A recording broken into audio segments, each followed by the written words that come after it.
and welcome to guide number 4. Okay, so what we're going to be covering in guide number 4 is content marketing.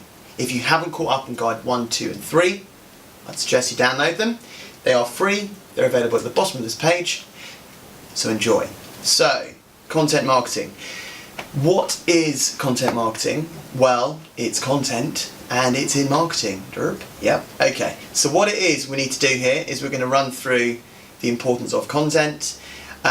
Yes, there are other search engines such as Google and Bing and Yahoo, but we're going to talk probably more about Google. Content itself, it's changed quite a lot. So from a ranking point of view, content is key.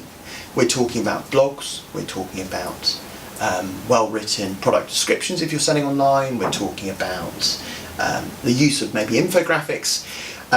So from an on-site point of view for promoting with ranking highly in Google, it's very important for you to ensure that your content is incorporating all the correct keyword terminology, which I briefly covered within guide 3, which is to do with SEO.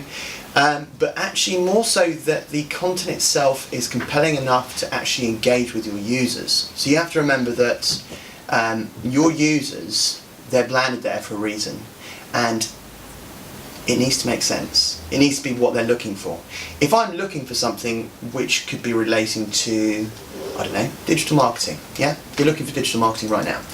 If I'm looking for digital marketing and I land on something which is advertising, I don't know, photography or website design,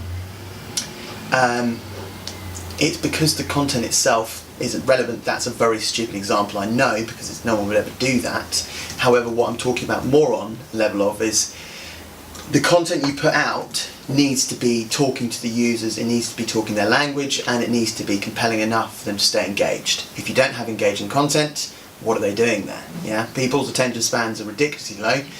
It's only going to get lower. So it's about creating that. We'd always recommend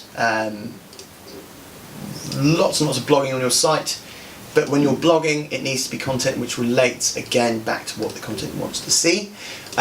People want to see more visuals, so we'd recommend doing infographics for maybe a send out, because people maybe don't have the time to read 3 paragraphs of information relating to, I don't know, paint products.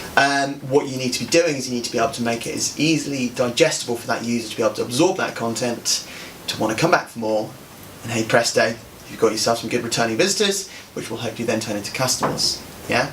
So the other one, which is actually what we're doing right now, is video content. So as they call it, vlogging.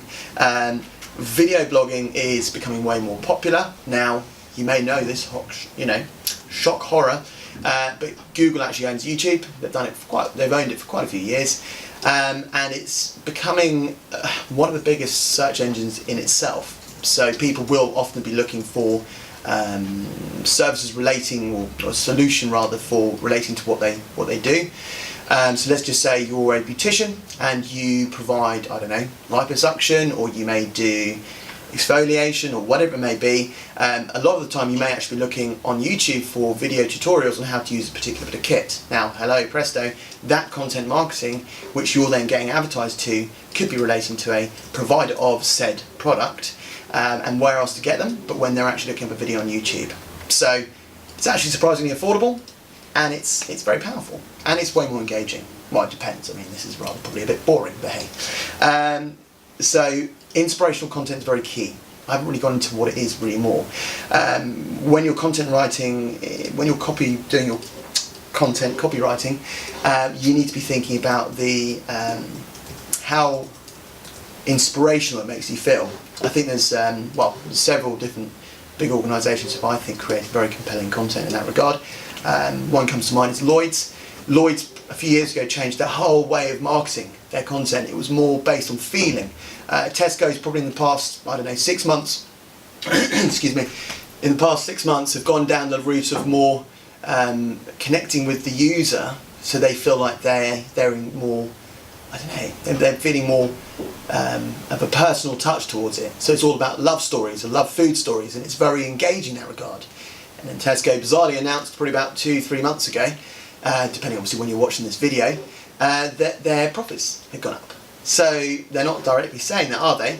However, you've got to think about the relevancy of that marketing and how powerful that's actually been. So, back to where I was. Download the white paper. There's lots of useful information there about content marketing. Enjoy it, it's free. See you later.